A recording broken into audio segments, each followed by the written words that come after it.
Idashisha Nongrang has been appointed as the new Director General of Police, as informed in a notification issued by the Secretary to the Government of Meghalaya Home Police Department today.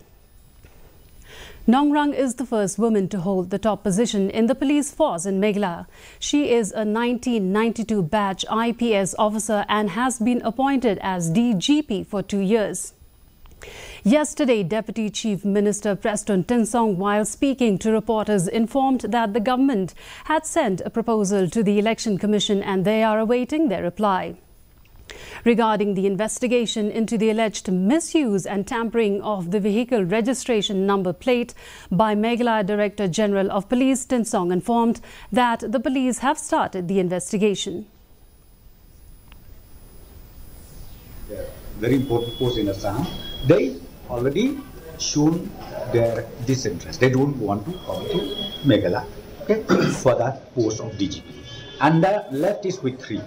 Three is, number one is Nongrang, number two is Mr.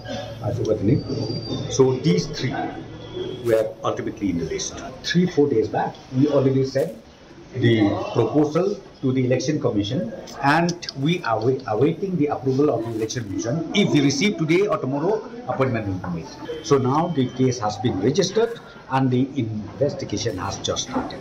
So please give space, let the investigation be on, and thereafter let the law take its own.